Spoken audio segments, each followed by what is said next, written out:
What's going on, guys? Welcome to the Creating Wealth Podcast, where I, Kyle, from Kyle Curtin Real Estate, interview local top dogs in the real estate investing, wealth building, and personal finance industries. Let's build together. Welcome to episode 5 of the podcast. Today, I get the amazing opportunity to interview Joe DeCola. He is a super knowledgeable investor, currently house hacking a single-family property in Malden, Mass. There is unreal amounts of information worth its weight in gold in this episode, especially for newer investors that are starting out fresh. This conversation is so valuable and carried on a little longer than usual, but for really good reason, so it's going to be split into 2 episodes. I hope you enjoy. Let's jump right into the episode. What's going on, guys? Welcome to episode 5 of the Creating Wealth Podcast. Today, I get the great pleasure of interviewing Joseph DeCola. He's currently house hacking a single family property over in Malden, and I'm really excited to have him on the show and talk to him again. What's going on, Joe? How are you? I'm great. Thanks, Kyle. Just hanging in there. We're doing what we got to do. We're still, at least in my company, we're back in the office now, monitoring the cases of the current situation. But in the real estate world, there's things that are changing. There's things that, are creating some opportunities, things that are, hurting some people, but, we're adjusting and adapting as we go to make things happen. So I appreciate you having me do this podcast, show number 5. And, I'm looking to share my experiences to help others and see what we can, uncover and what we can discuss to better, people that are in a similar situation as mine, or ones that will be in the near future. We learn as we go, and we share what we had experienced, as we progress. Yeah, 100%, man. It's definitely a different world out there now, and lots of things are changing, and there's a lot going on. For sure. But to jump right into things, man, what got you into real estate, and what's like your backstory? Sure. So I guess starting out, I had some distant relatives on my mother's side of the family, as well as a cousin of mine. Growing up, I knew that they had rental properties, and they weren't working 9-to-5 jobs. They were, especially the older ones, they were kind of managing the properties, being landlords, selling some properties, flipping some. So, the interest kind of started there because it seemed like, they liked what they were doing, and they always had some project going on, and changing it up and, things like that. So it seemed like something that I, got to witness a little bit at a younger age. But then as time went on, as society tells you, go to college, get a job, and I was I think I was a decent student in high school. So I ended up going to college and studying engineering. So I came out and I looked at things and I was like, I'm making decent money now that I can, either spend on rent in a nice apartment or something like that, or, I could get into real estate. So, I started reading some books, and, I was like, okay, buying a house is a pretty good investment if you're doing it right, and you can't just buy any house, but, you pick the right area, you do some research, you get the right property, you look for the certain amount of bedrooms and bathrooms and neighborhoods, and you got to do the math out. You got to run the numbers. As an engineer, I always go by my numbers. And if I don't like my numbers, then, certain things can be more of a liability than an asset. So, it was a lot of books. It was a lot of starting to expand and network with other people that I knew, were doing it. And I felt like it was something that I always thought it was interesting. And I believe that you got to like what you're doing with anything in life, at least a little bit. And I could see myself, especially being a little bit handy, being able to do small projects and improve things. That's kind of why I started to like it, at least in the beginning. And then as I learned more and more, I started to like it even more. So yeah, that's how it kind of unfolded for me. That's how it all started. Mm-hmm. That's great, man. And you're 100% right. Life's too short to not enjoy what you do. And, if you like it even a little bit, then that's great. Mm-hmm. Definitely. What is your drive and your vision for the long term? So I will say I like I said, when I came out of school, I started a job, just a standard 40-hour-a-week job. I was a control systems engineer in Woburn, Massachusetts. And, I was, actually talking with a lot of people that were there, some 40-year-old, 50-year-old, 60-year-old individuals. And, the first thing I noticed in the workforce is a lot of people are complaining about a lot of things. They're complaining about money. They're complaining about not being able to spend time with their family members.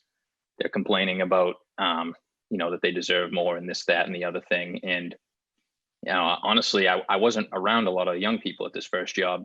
And I was one of the younger guys coming out at 22, 23 years old.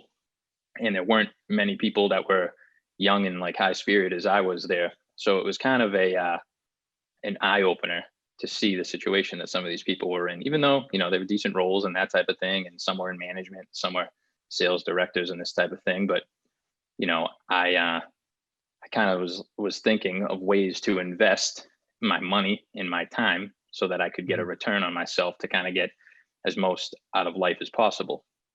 So in that, it's not about the materialistic things or like, not having insane goals for, high priced cars or anything like that. But I think the freedom and the ability to do what you want to do when you want to do it, with your family. I'm going to have, having kids someday, a wife someday, you want to be able to do the things that, that make you happy rather than holding you back and being, chained to a desk and, the stress of the uncertainty of maybe not having that job at some time or, things change in workplaces, people get laid off. So, as far as that goes and, the wealth creation and that type of thing, it's, wealth, I would define it as freedom and happiness more so much than, just the money aspect of it for sure. So then, yeah, I took a lot of personal education, as my responsibility. So I started reading articles. I started networking with people. I wanted to expand my network. I read, more books. I even went through social media, unfollowed things that was putting garbage into my head and started following things that would teach me things and I would learn just from scrolling sometimes. But yeah, that's kind of like the whole drive behind it, just trying to get the most out of life. I like to do a lot of things. I like to travel. I like to, try new things. Like, I'm a pretty active, high energy person. I like to do as much as I can. So it's, just pushing myself to my potential really. And trying to better myself and those around me so that everyone can be happy and do everything that they want to do. 100%, man. It kind of sucks that like most people just follow the traditional route, you know what I mean? And, just do the 9 to 5 and have to ask for days off to, to go to little Tommy's T-ball game or something. And, right. Like they don't get to be there for those kind of moments. And I feel like that should definitely be an eye opener for a lot of people. That you can create that life. It takes a bunch of work, but right. It's totally attainable. And, even, like you said, just by starting by, looking at some of the things on social media, like that you're following, just changing it up a little bit, who you're following and what gets put into your feed and, what you get to look at every day, that kind of thing. Yes, and just certainly. Replacing that with stuff that will actually benefit you. And, even something as small as that definitely compounds over time. And it starts to change the way that you think. And right. It's crazy. I totally agree. Yep. Oh, of course. And, you do, people have done this. There are people around us that do this every day and have done it. So it's really not an unachievable dream. If you just, hit your goals and you put together your lists and you do your small tasks day to day and you stick to your focus, I believe that anybody really can do this if they, just figure that out, kind of organize their life and put their priorities in order. And, a lot of people should be able to achieve such a thing. I truly believe. Yeah, definitely. So, it's really crazy to see, like, once you start networking with people and stuff, like the amount of people that come out of the woodwork, like around you. Yes. it's so Yes, nuts, man. it is People in, because your town or like your neighbor could be like an investor or, whatever you're trying to get into, and you have no idea unless you talk to them. right, It's exactly. That made me think of something too. I know there was this one read, The Millionaire Next Door, Yep. and I don't know if you read that one or not, but Mhm. it's not always obvious who those people are, but deep down, they're probably pretty happy with their achievements, and they don't have a lot to show to others about it, but they know that they have what they've been looking for. Yeah, totally. That book Hmm. was definitely an eye opener for me too. That Yeah, when you think of the traditional, millionaire, billionaire, you're thinking of Ferraris and, huge mansions and all that stuff. But, exactly. like your senior citizen neighbor could be like in the Hmm. same spot. He's had the same house for 40 years and, he's beyond all set with everything that he needs. Right. It's, you don't always have to be materialistic. And I totally agree with Hmm. you. That's kind of how I was brought up as well. Yep. And, that's so crazy. It's so true. Yeah. Oh yeah. But then on the other side of the coin, I know, some people like things. There's some Yeah. people that are like into collecting watches. There's some people that are really passionate about cars. They're going to have a nice car just for their sake of their driving pleasure of taking it on a Sunday morning, not to show off in front of people. So, I Yeah. mean, whatever you want to do, go to crazy vacations on the beach in Bali. It's totally up to the individual. So Hmm. that's why too, working towards your goals and rewarding yourself is what is important. So, and it's different for everybody. You can't really tell what someone, what's rich to someone else or what's wealth for someone else is different for another person.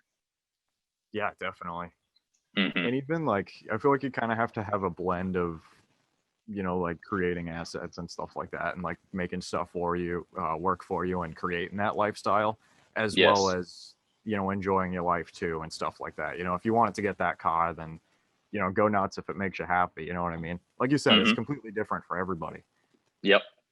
As It long as is. your assets still outweigh your liabilities, go nuts, right? I mean, Right. Yeah.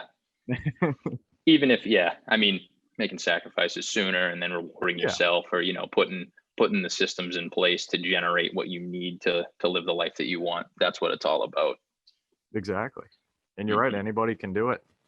I'm trying Hmm. to get it out there to as many people my age, Yeah. or our age. You're still wicked young too. You got a couple of years on me, but Yeah. Yeah. No, I yeah, know. I do the same thing. I was do just as talking to a early buddy as of mine possible. from, yeah. Yep. So I know I'm, trying to get as many people on board. I mean, it's not like there's one pie that we're all eating out of the same pie. I think that, it's possible for everyone. It's not like anyone's, there's plenty of room at the top for everyone. Totally. So, Yeah. yeah. But Would you mind telling the story of how you acquired your first property and any sure. lessons that you learned from it? Oh, of course. So, I will start by saying, growing up, I grew up in Wakefield, Mass. So that was like 10 miles outside of the city of Boston, right on 128. And, we all knew, in respect to the rest of the country, that this was a pretty expensive area. So, the idea of signing up to pay a mortgage in the Massachusetts area, Eastern Massachusetts area, it seems, crazy for a lot of young people. And, you know, then you got to realize, though, just by, looking into things and analyzing, you know, you got to always think of how. So, like, how can I make this happen? How do people do this? And you got to, dig through the surface a little bit. So I knew of the benefits, like tax advantages, equity, property, like appreciation, cash flow, just from self-education in that regard. So then I started looking for avenues to get into a property. Now, when I was, analyzing neighborhoods and, realizing in the area what were good opportunities, what were okay opportunities, and that type of thing, I figured I couldn't lose being close to the city. So my initial target, I was looking at some duplexes and singles. This was when I was like 25 years old, looking at duplexes and singles pretty much in the greater Boston area within 128. but I wanted to be in areas that didn't fully explode in value yet. So areas that I saw as potential growth areas. Yeah. So I was originally looking in Medford. I was looking in Stoneham. I was looking in Malden, where I ended up. Dorchester, Quincy, these types of towns, Watertown. Because when I was, running the numbers and that type of thing, I was saying to myself, well, if I either have a unit rented or if I have people renting rooms from me, this is really helping me get into a property, at least in the beginning. I can build some equity. I can, move out. I can get some tax advantages. I can, have a place that I can put some sweat equity into and add value and then better myself, going forward financially. So it's a first step, and it was a daunting, thing at first when you're looking at it. But, as you get into it more and more and you get more comfortable and you talk to a few lenders, you start talking to realtors, you're talking to tax people, and you're learning, you uncover a lot, and it kind of opens up some doors and you feel a lot more confident. So what I ended up doing was I was looking, and I went with a single family.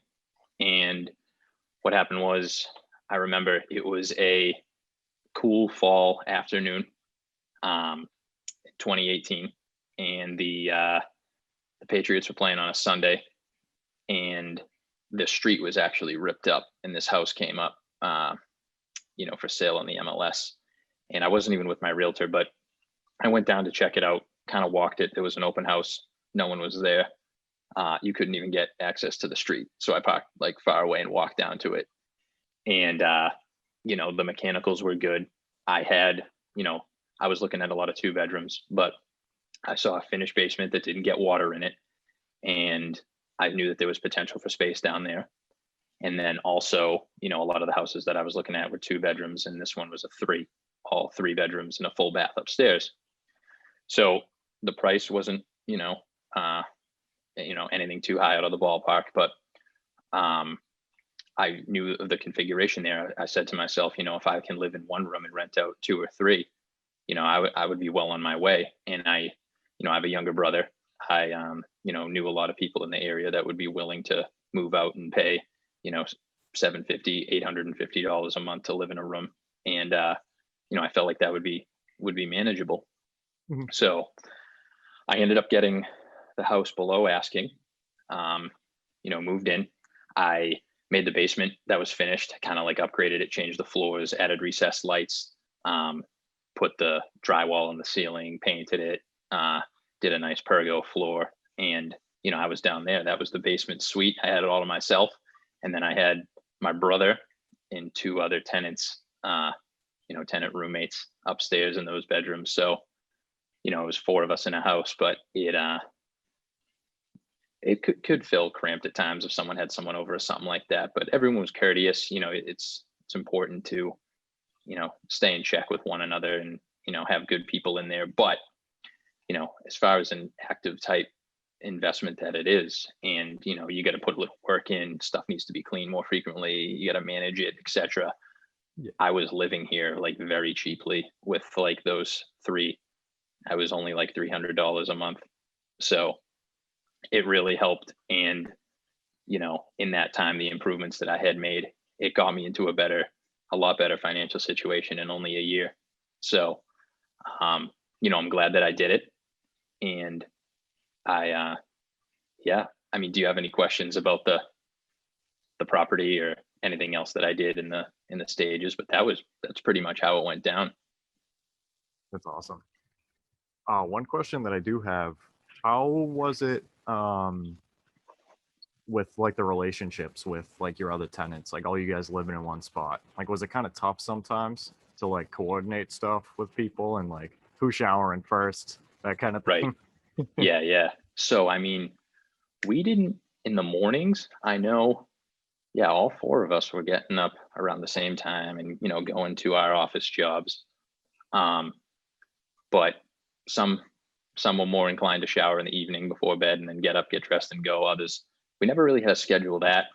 And then, one individual liked to be more in the common areas and like sit on the couch and watch TV. And then other individuals had gaming PCs on their desks in their rooms, and they would spend a lot of time in there. So we weren't really crossing paths too much. I could see how it could happen more with different individuals. Yeah. Maybe I got more on the luckier side as far as like sharing common spaces and that type of thing. But I will say it was essential to always clean up in the kitchen, put all the dishes away, wash everything, empty the dishwasher, not make a mess, because if the next person come around and they want to make something, and then it's, that's going to create some hard feelings there.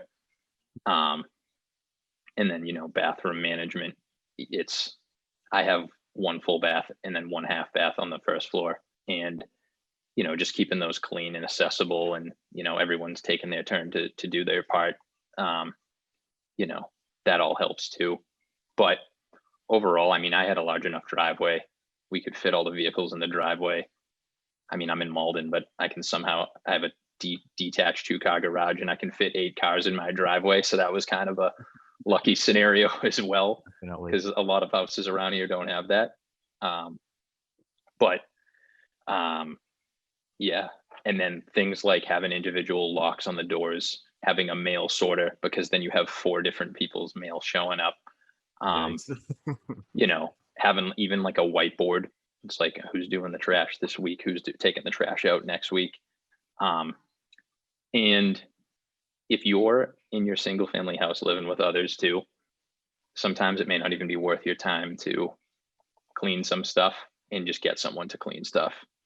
Because if you're like super clean, which, I try to be too, but, there can be other people that aren't like that, and you can be annoyed, like, feeling like you're going around cleaning up after people. And then it's just worth it to pay that small amount of money with the rental money that you're getting in income anyway, and just have someone come and do it. So it's nice to be hands off with as many tasks as possible. Like even mowing the lawn or something, or I used to travel for work, and like my tenants would snow blow the driveway and like mow the lawn for me if I wasn't here, because they were like pretty handy with that stuff. So that was all helpful. That's why it's important too to get the right people, because I'm sure there's a lot of people that you wouldn't be able to do a single family house hack with. But if you do find the right people, it's it can be pleasurable, and it can be really worth it. So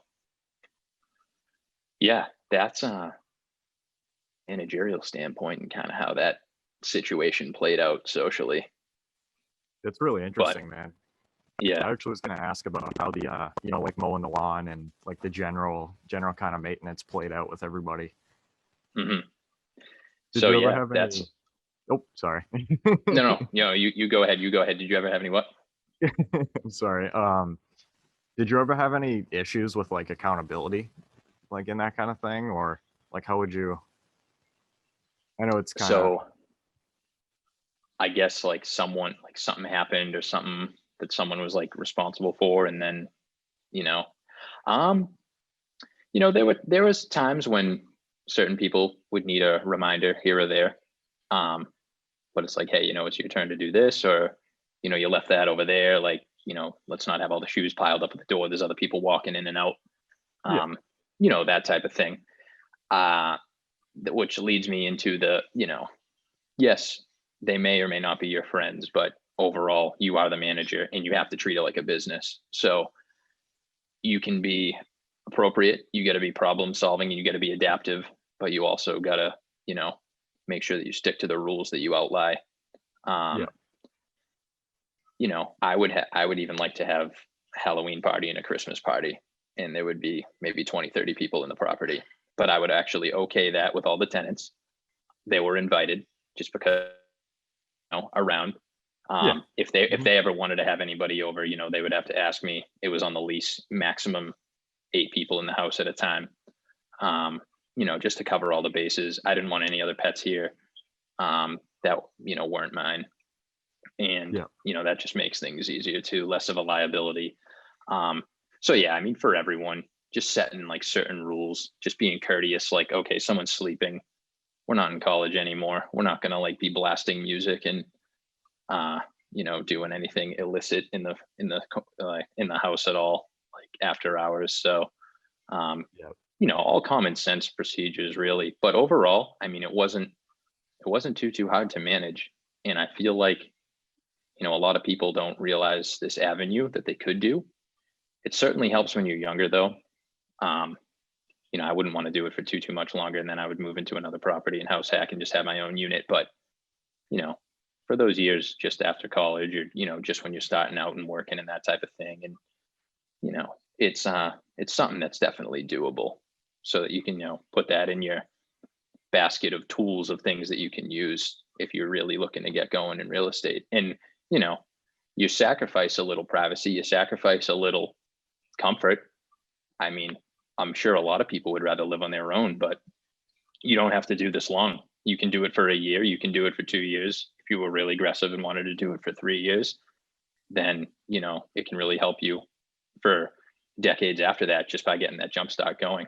So yeah, it's not a permanent thing. It's really not, in the grand scheme of life, it's really not that long that you're doing a single family house hack for. You can do it as long as you want, or you could Airbnb. Like, there's a lot of possibilities. Mm-hmm. Yeah, 100%, man. So it's really interesting, because you're the first person that I've talked to from like locally that's done a single family house hack. Really? Yeah. Yeah. So it's really interesting to see that kind of angle. Yes. Because I think like a lot of people don't really want to get into that kind of thing. Mm-hmm. And, from your perspective, like, it shows what's possible, Mm-hmm. If things go your way, and, how to get things to go your way, etc. Right. It's crazy. I only know of one other. He's actually in Malden. It's Mm-hmm. a smaller house though. I think it's a 2-bedroom, and then they made sleeping quarters in one of the dining rooms or something. So there was 3 people in there, the owner and then 2 others. But yeah, I've in books that I've read and things that I've seen online, I think that honestly, like the culture in the area kind of changes. I know that the single family house hacks are big in Denver, in Portland, Oregon, Seattle area. Going maybe in somewhere like Denver, a lot of, there's a lot of, the mindset of people that like to go camping and like sharing spaces with people. When us New Englanders are like stubborn and like, getting fights all the time. It's just somewhat of a different dynamic, honestly. Totally. So yeah, I mean, but that's the thing. That's where I got the idea from. I'm not too picky of a person. I mean, I don't know. I don't think it's for everybody, but I could manage it and I could do it. And, hopefully my experiences will go to help someone else who, may get a live-in flip, like a, good deal on a nice single family that's not a lot of money down, but then have, some tenants in there just for a little while to get things going. Yeah. Yeah, definitely. I'm definitely going to keep this episode in the back of my head for down the line. Sure. Yeah. And then I had my brother, he left, he bought a condo, and he's now still in the Boston area. He's in West Roxbury, but he's house hacking a 2-bedroom condo. So, and his buy room rate's even better than what I was getting buy room. So he's, still saving and getting ready for his next one as well. So yeah, I'm sure he got that idea from me. It's incredible, man. You hear that, guys? You can house hack almost anything. You can do condos, you can do single family houses. It's not just multis. You heard it here. That's very true. I will say the House Hacking Strategy by Craig Kirlop was a great book. I would recommend anyone that's interested in doing this to read that book too, because it gives you a lot of tips for the management, like screening of tenants, things that you're going to run into as far as problems and all of that, and like the financial plays that you can kind of set yourself up for. So that's a good one. Definitely. Yeah, guys, the knowledge is definitely out there. You just have to go out and find it and then execute, and you can do some things that you never thought that you could do before. Exactly. And, it's nuts. Yep. What do you consider to be the biggest variable to expand your portfolio? So in expanding portfolio, right? Say I didn't house hack and I was here. A lot of what I made at my day-to-day job would be going to the mortgage and then, there's utilities, there's, taxes. You gotta spend a lot in upkeep on a single family, especially if it's by yourself and you only have one source of income. So, you want to buy a property where you have an exit strategy from, whether it be, if you're flipping, you're in and out, you're going to sell, maybe do a 1031 exchange. You're either going to go in, I could leave, rent all 4 rooms individually, do the rent by room strategy there. A little bit tougher to manage, but I would want to make sure that the financials work properly. So I would want to make sure that, this variable is that I'm getting cash flow, because I don't want to be paying into a property that I'm not living in and then have to worry about a second mortgage on top of that. Mm-hmm. So even how I looked at this property was with the driveway space, the 2-car garage, and the potential for 4 bedrooms. I had already rented out one of the garage spaces to someone that had a classic car that they wanted to store for a whole winter for $250. So if I did 500 from the garage speaking, and then I had a tenant inside, I feel like I could still, cash flow here, whether it was a buy room strategy or if I just rented the whole house out entirely, which maybe, that could be the plan that's happening in the not too distant future. So you want to, as far as variables, you want to be able to save some cash that you can then channel into other investments, whether it be another down payment, still contributing to your index funds or your mutual funds or whatever you're just kind of doing the short game. I should say the long game, but yeah. And then set yourself up to where you can then exit the property, still hold on to it, and then you can manage it and it'll run on its own. So I would say, make sure that the numbers work as far as cash flow goes, and buying a good area. I never want to bank on solely appreciation, but I kind of took a bet on appreciation as well, where I figured, I wouldn't lose too much over here as far as appreciation goes, because of the way that I saw things going. So if I was going to do it somewhere, I'm happy that I did it in the city that I did. So yeah, biggest variable, I guess, is knowing what you're getting into before you get into it, and kind of see what it would be like if you weren't there, but you still owned it. How would the finances look like? And then just keep saving, pushing that money aside, and then get ready to channel into the next one. And there's even big things that help too. Like I refinanced in February and the rates plummeted due to the pandemic. That took a ton off of my mortgage. And then, even tax season this year, that was a nice feeling to see that. There's a bunch of other things as well that go into it that, makes it work out. But again, it's important to stay organized, keep your spreadsheets, keep your, your ducks in a row so that you don't get burnt. And, if you take the right calculated approaches and you analyze properly, the chances of bad things happening are greatly reduced. I'm not going to say it's never going to happen, but they are greatly reduced versus just winging it. Yeah. So, yeah. It's so valuable, man. There's a ton in there. There's a ton of really good information, guys. Definitely, listen to that again. That was a lot. That's great. What is the most important lesson that you've learned over your career so far? That's a good question. So I would say, as far as lessons go, there are a lot of naysayers out there that will tell you that you can't do something. I've had people approach me multiple times and say, how did you afford a house that close to the city in the Boston area? I've had people say, it must be terrible living with people still at this age or whatever. There's things that, you are choosing to do and you have the right reasons for it. But, if you,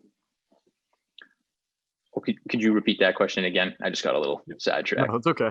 Yeah. What is the most important lesson that you've learned over your career? Yeah.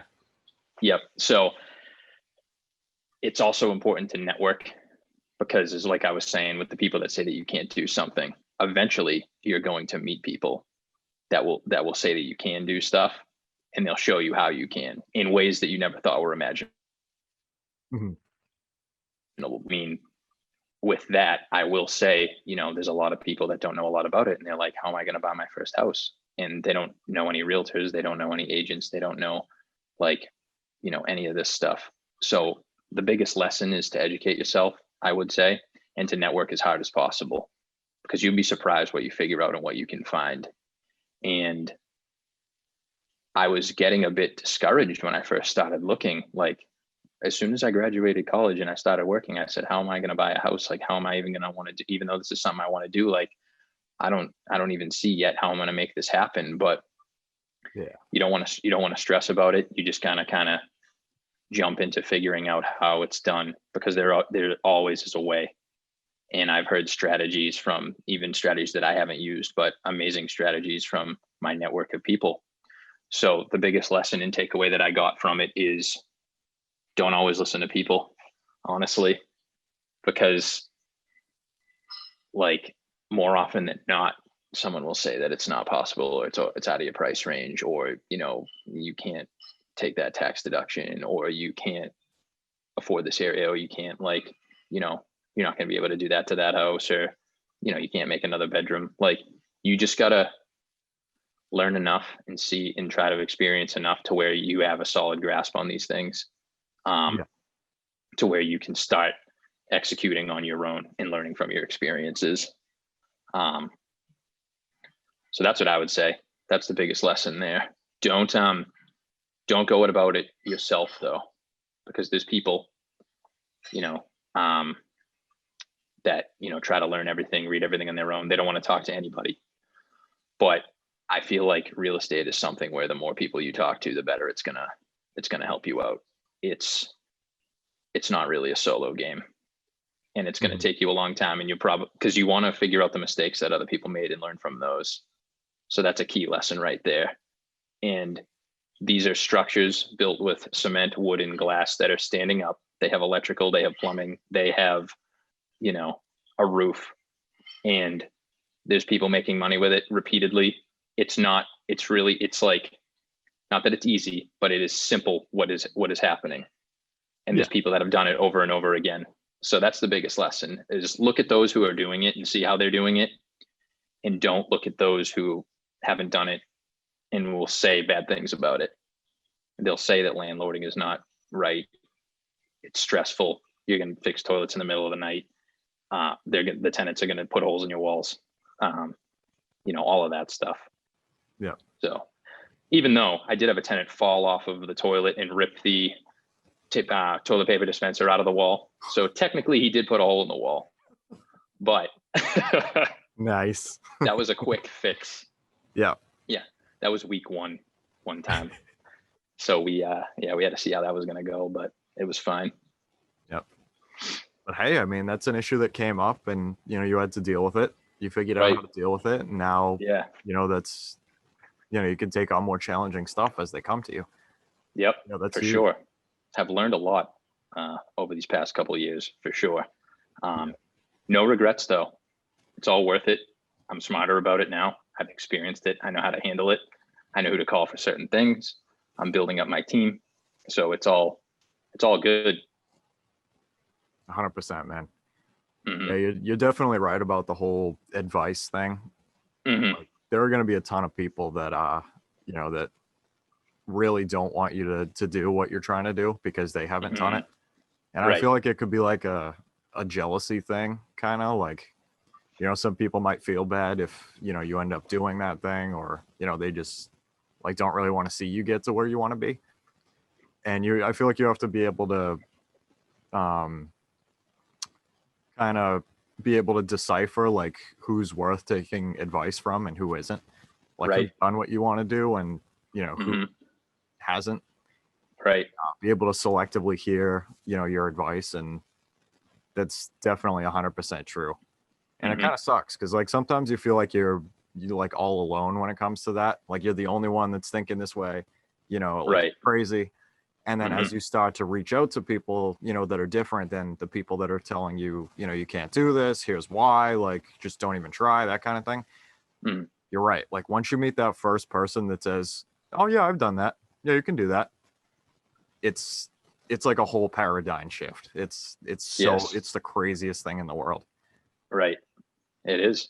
You're It's right. so nuts. And I've had that, that bubble go off in my brain a few times just from talking with people. Yep. So it's it's definitely beneficial. And one thing that I would say is as a big lesson, instill confidence in yourself and don't let other people shake it. Mm-hmm. It's So, super valuable. mhm. Definitely. And even to your point about trying to do everything yourself, that's really big, because there's only 24 hours in a day. Yep. And you can't learn to do everything. Right. So Yeah. that's the other thing. Mhm. I not to interrupt you, No, but it's okay. yeah, there are certain things like, especially when you're still working full time and, you can do some DIY things here and there. You can tile a bathroom floor. You can, replace a door. You can do some stuff, but, you got to see really what is worth your time. Yeah. And, you also got to pull the right people in for when it's needed, because certain things are not worth it. Like if you're going to walk into a house by yourself and think that you're going to be able to flip it by doing all the renovations yourself in a few weekends, like you're going to be over your head. No. So that's the other thing, like building up the team of people to know who to call for certain things, and then, but still being crafty and being able to add some sweat equity on your own. Yeah. So Totally. Yep. There's actually, so one of the previous people that I interviewed, like we were talking after the show, and he said an analogy about building a team that has really stuck with me. And I feel like that might resonate like with you or, really anybody else. So I'm going to throw it out there. Yeah. So we said basically like you're basically building a football team. And what he meant by that is a football team, has a bunch of different people. You got, the quarterback, the receivers, tight ends, all these people, and they're trying to get to the end zone and score. Well, you're basically doing the same thing. Yeah. You're trying to draft, that first line. You want to have like, your quarterback, that could be like an agent or a wholesaler or a motivated seller sending you deals. Right. Your receivers, that could be like your contractors, and like everybody's working together to get to that end zone. Yeah. And he's like, then you have to start building your second line, and be able to have more of those people. So when the first line aren't around, you can still get done what you want to get done. And then you're bullet. Yeah. Right. Like, oh, wow. Exactly. Or yeah, like when say, you're managing tenants and like the turnover rate decreases because of a global pandemic, or, something's going on, you have to have the roof repaired or something, then, or say you have a high turnover rate or something's going on and someone has to move out right away, or you're having, tenants that are misbehaving, or, there's something going on, then yeah, you got to pull in the special teams, right? It's like, okay, we're in a situation now, it's fourth down and what are we going to do? We going for the field goal? We're going to punt. So exactly. Yeah, then it's going to swap out of the main team and then have to pull something else in, but you have to, put together solutions for these things. Yeah, it's so true. And that really kind of shook my mind up a little bit when he said that. I'm like, wow, all we're doing by building a team is just building a team, Yep. And it's so true. I know. And I mean, like just from going to real estate meetup events, discussing on Bigger Pockets, discussing on Reddit, discussing on different Facebook groups of Massachusetts real estate investors, house hackers, young professionals looking for places to live, properties to buy. By interacting and taking part in a lot of these things, you sometimes will even stop building your team without even knowing it. Like just from attending a virtual meetup is why you and I are even having this conversation right now, as crazy as that is. Exactly. And I had, I went to a meetup at the Night Shift Brewery in Everett in January 2019.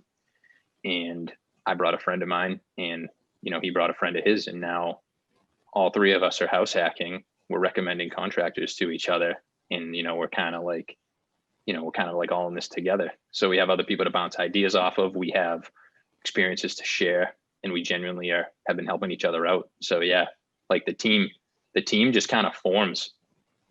You don't want to think too hard about it, but just kind of like, it'll come together if you just stick to the goals and stay focused and just try to talk to people.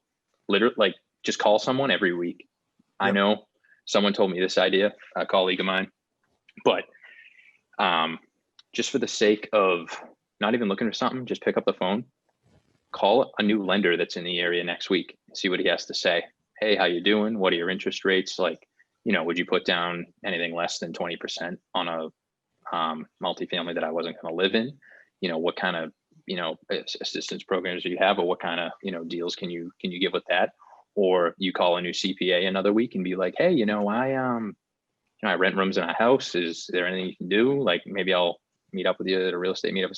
So just even picking up the phone, it's kind of crazy how you can just, keep the team building going, because you'll come across the right people. All right, guys, that concludes our Creating Wealth podcast episode for today. I want to thank every single person that has listened this far. It really means a lot to know that people can learn from me and with me as we build wealth together.